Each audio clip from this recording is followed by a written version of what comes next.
Salut tout le monde. Bon bah c'est NonoBob45, hein. Deuxième vidéo. Première qui était un deck profile hiératique selon la banlist de septembre 2012. Aujourd'hui ce sera cette fois-ci non pas pour un deck profile de hiératique, mais ce sera pour un deck profile Inzektor. Donc j'ai eu comme petit commentaire sur ma vidéo précédente comme quoi je devais montrer, c'était dommage que je montrais pas les combos et tout ça. Donc pour ce deck je vais montrer les combos, mais la vidéo arrivera demain. Étant donné que le deck, là je l'ai fait depuis pas très longtemps, donc je suis pas encore très bien familiarisé avec. En tout cas celui-là est très bien aussi, hein, il tente très bien. Donc si vous voulez voir la vidéo des combos, hein, vous patienterez jusqu'à demain. Donc demain tout sera fait.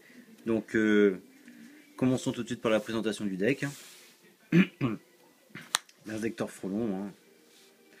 On va pas dire quoi que ce soit sur lui, hein, mais c'est la carte maîtresse du deck, hein, avec Dragonfly. Dragonfly, pas grand chose à dire sur elle aussi, hein. Très bonne carte. 3 Inzektor Centipede, très utile aussi, hein. Tout ça c'est la base Inzektor, hein. Donc Dragonfly qui fait avoxp les monstres du deck, et Centipede qui fait prendre des cartes du deck en main, très utile.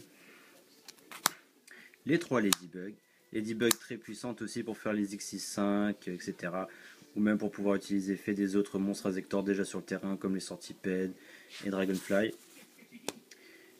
2 Inzektor Gigamantis, très puissant aussi, très joli combo à faire, hein. C'est un seul des combos que je connais à faire avec Gigamantis, Frelon et Dragonfly. Vous avez votre Dragonfly sur le terrain, vous faites effet de Gigamantis qui est dans votre main, vous l'équipez à Dragonfly, vous faites effet Frelon qui est dans, vous l'équipez de Frelon qui est qui est dans votre cimetière. Ensuite, avec l'effet de Frelon, vous pétez Gigament, ainsi vous pouvez invoquer 2 monstres Inzektor depuis votre deck, c'est très puissant. 2 cartes Trooper. Carte Trooper qui permet de meuler les cartes, hein. Donc espérer pouvoir meuler des frelons, un frelon, etc. Ou même d'autres cartes, hein, c'est aussi très utile. Les 2 tours guide, hein, pour pouvoir tuto Sangan dans le deck. Sangan qui part du terrain ensuite, hein, pour pouvoir vite aller chercher un Dragonfly ou un frelon. Un Dad, très utile, très bonne carte. Très facile aussi, hein. Si vous l'avez dès le début de partie, vous pouvez facilement gérer pour pouvoir l'invoquer, donc très bonne carte à mettre dans votre deck. Un Gorz, basique, dans n'importe quel deck Gorz se joue, donc on va pas dire autant, on va pas en dire plus avec, hein. Sangan, pour pouvoir les tuto avec tour guide. Un petit moissonneur d'esprit à jouer aussi, moissonneur d'esprit qui est là quand vous n'avez pas vraiment grand chose dans votre main, ça vous permet de temporiser, de bien construire votre main et pouvoir vite surprendre l'adversaire. Alors maintenant on va passer aux magies. 2 Swords Excalibur, très bonne carte. Le monstre équipé gagne 1100, c'est toujours très bien, parce qu'on peut vite se retrouver avec un monstre qui a une attaque au total de 3002, avec un Inzektor équipé de Gigament et équipé de la Sword. Ça fait un total de 3002, après c'est très bien. Lorsqu'elle part au cimetière, on récupère un Inzektor de notre cimetière à notre main, c'est très bon. 2 pots de dualité. Je vais pas vraiment dire grand chose sur ces cartes, hein. Tout le monde connaît, c'est très utile.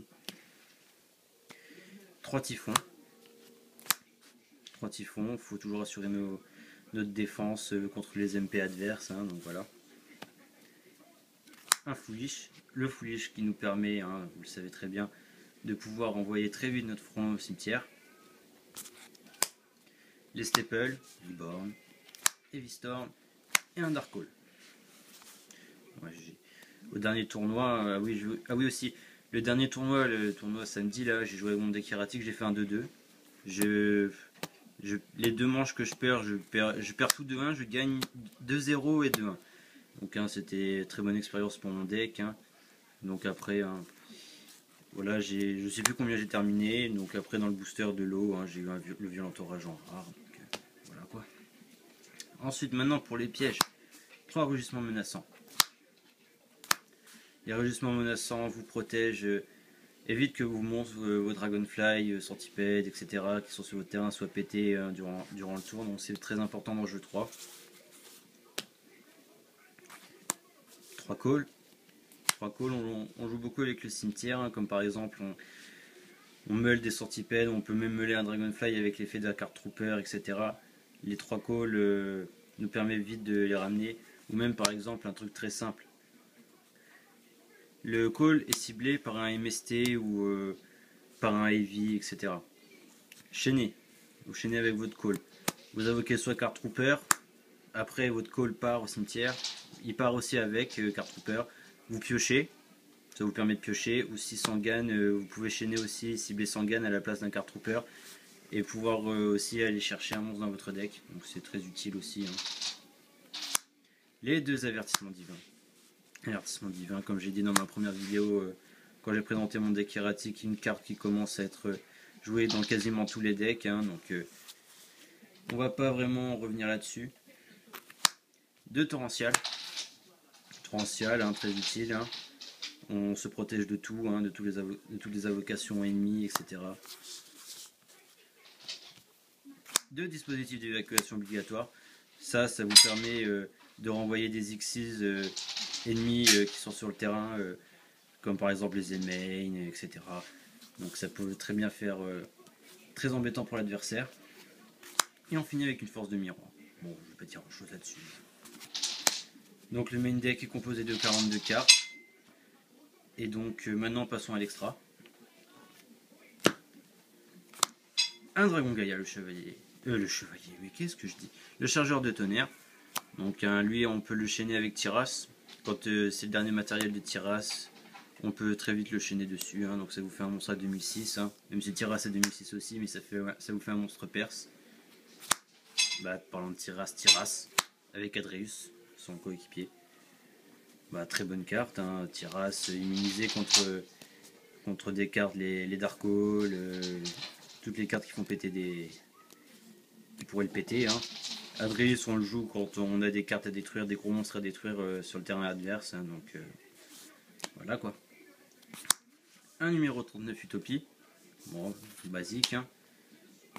Un Gagagigo le ressuscité, qui est très facile à faire, hein, même s'il faut 3 monstres de niveau 4, hein, avec les debugs qu'on équipe, hein, on fait leur effet, on augmente d'un niveau les autres monstres insectors.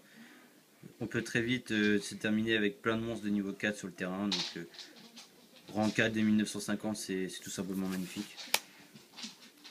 Un Grénosaure. Hein, moi je l'utilise en cas d'extrême urgence, hein, quand il reste moins de 1000 points à l'adversaire, ou entre 1000 et 3000, ça vous permet de faire mais j'arrive pas à parler, c'est hallucinant. Ça vous permet de très vite faire perdre des points à l'adversaire 1000 par 1000, donc c'est très utile. Terror Bite, bon Terror Bite c'est pas vraiment obligé, hein, mais Terror Bite je le mets parce que c'est un monstre que je l'aime beaucoup, ce monstre. 2009 de def, 0 d'attaque, mais bon, c'est l'équivalent d'un mind control, hein, sauf qu'après le monstre on peut en faire ce qu'on veut. On peut le sacrifier, on peut l'utiliser en tant que matériel d'Xyz, etc. Moi j'aime bien Terror Bite personnellement. Un numéro 30 Golem Massif de Destruction. Ça c'est vraiment un monstre pour tanker, hein, rang 3, 3000, 3000. Bon, hein, avec ses défauts, hein. Soit on détache un matériel, soit on perd 2000. On peut pas invoquer SP, et tant qu'elle a pas de matériel, elle peut pas attaquer. Donc si on se retrouve vite sans matériel, ça peut être très gênant. Donc c'est pour ça qu'il faut vite le sacrifier dès qu'il a plus de matériel, etc. Un numéro 10 les Dragon Léviathan. 2 Zenmain automates. Zenmain, hein, que dire sur lui? Très utile, hein, si on veut de la protection. Un Léviaire. Léviaire c'est le Lixis en anti-side adverse, hein, donc ceux qui side des Didicro, etc. On peut faire très vite revenir un Frolon ou un Dragonfly banni grâce à lui, donc obligatoire. Et un Gashi Gantetsu qu'on peut faire avec les Ladybug, donc très utile aussi, hein, on évite la destruction. Les monstres gagnent 400 en tout, s'il a toujours ces 2 matériels. Comme Zenmain on évite sa destruction, donc Gashi très utile. Donc voilà.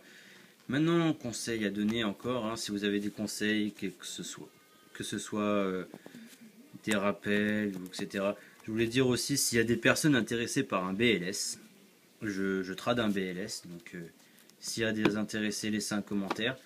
Et comme je l'ai dit au début, la vidéo combo arrivera demain. Je ferai ça demain, je demanderai conseil à des amis, etc. pour voir si ce que je connais, pardon, si ce que je connais c'est tout ou il y a encore plus. Donc je ne vais pas vous présenter ce que je connais déjà si je me trompe, donc je préfère demander conseil avant. Donc pour la vidéo arrivera demain. Sinon je vous dis à tous bonne soirée, c'était NonoBob45, ciao tout le monde.